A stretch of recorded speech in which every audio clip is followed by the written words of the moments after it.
Selamat pagi semuanya, selamat sore di Indonesia. Selamat hari kelahiran Pancasila. Salam dari Jerman, saya lagi di Jerman di Frankfurt mengikuti pameran IMAX, pameran khusus para penyelenggara, event organizer, PCO, venue owner, dan lain-lain. Dalam kesempatan ini guys, saya ingin menyampaikan atau mendownload salah satu video dari adik saya Timo Scheunemann, Coach Timo, yang mengulas tentang Pancasila, khususnya sila 1 sampai sila 5. Coba kalian dengarkan baik-baik dan perhatikan, isinya sangat-sangat bermanfaat dan sangat-sangat bagus. Sekali lagi, salam dari Jerman. Salam Pancasila. Luar biasa ya, hari ini hari Pancasila.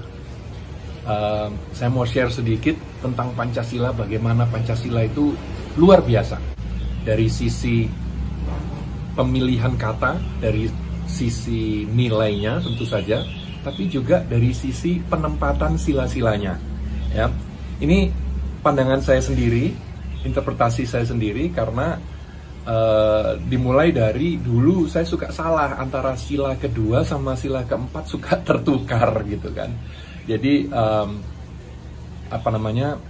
saya kemudian mengingatkan diri sendiri dengan cara seperti ini. Ya, pertama, ketuhanan yang Maha Esa. Kenapa ini harus di awal? Karena memang Tuhan itu dasar dari segalanya, dasar dari moralitas, dasar juga dari tujuan hidup. Apa arti hidup ini kalau tidak ada Tuhan, seperti itu. Nah, kemudian yang saya suka juga adalah pemilihan kata Esa. Bisa diinterpretasikan oleh masing-masing kepercayaan dengan cara mereka sendiri-sendiri. Ya, jadi kalau dalam Islam, Esa betul-betul satu, jadi satu. Ya, satu Tuhan. Kalau dalam Hindu dan Buddha, menyatu, Esa menyatu. Kalau dalam kekristenan, Esa diartikan kesatuan. Jadi betul-betul pas ya untuk semua kepercayaan yang ada di Indonesia. Luar biasa. Kemudian kemanusiaan yang adil dan beradab. Kenapa harus di sila kedua? Jadi dari Tuhan langsung berbicara tentang manusianya. Manusianya kalau mau adil dan beradab harus dekat sama Tuhan. Makanya sila kedua harus berada dekat dengan sila pertama. Kemudian baru kita berbicara kalau manusianya sudah adil dan beradab, ya. Karena dekat dengan Tuhan.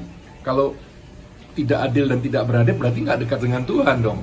Kalau misalnya dekat dengan Tuhan, merasa dekat dengan Tuhan tapi tidak adil dan beradab, waduh, ada yang salah ini, gitu kan.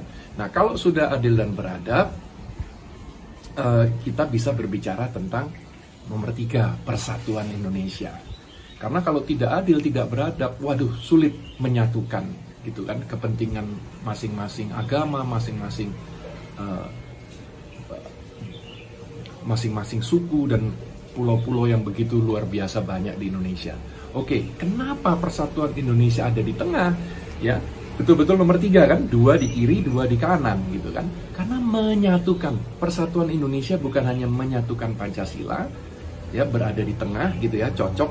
Tapi kalau tidak ada persatuan Indonesia, ya tidak ada Indonesia, gitu kan. Jadi menurut saya luar biasa bahwa persatuan Indonesia itu ada di tengah. Dari situlah kita masuk ke sila keempat tentang demokrasi ala Indonesia.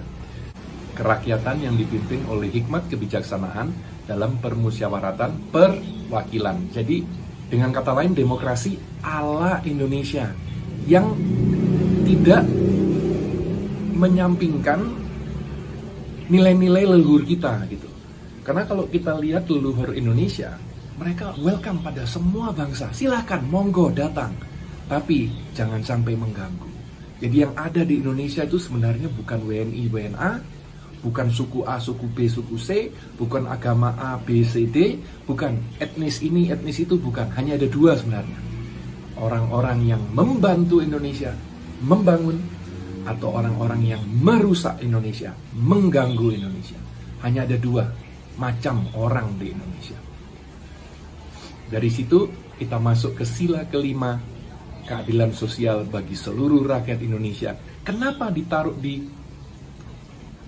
posisi kelima? Karena ini adalah tujuan dari berbangsa dan bertanah air, supaya kita semua merasakan keadilan sosial yang merata untuk kita semua. Itu adalah tujuan daripada adanya Indonesia.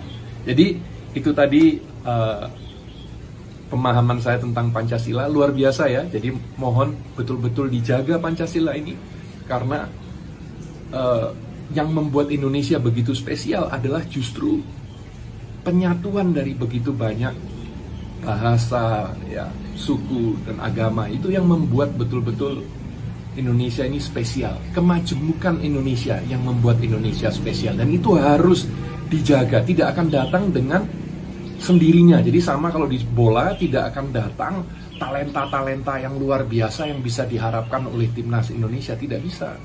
Kita hanya mengharapkan, harus dibangun, harus dididik, ya, harus dilakukan gitu sesuatu untuk mendapatkan itu. Jadi sama dengan teknologi. Kalau Elon Musk mengatakan teknologi itu tidak datang dengan sendirinya, harus dipush. Nah, begitu juga dengan persatuan Indonesia, dengan menjaga Pancasila ini, itu betul-betul harus dipush. Kita masing-masing harus menjaga, tidak datang dengan sendirinya bahwa kita bisa menyatu menjadi Indonesia seperti sekarang. Butuh kita semua untuk menyatukan, untuk bersatu. Salam Pancasila.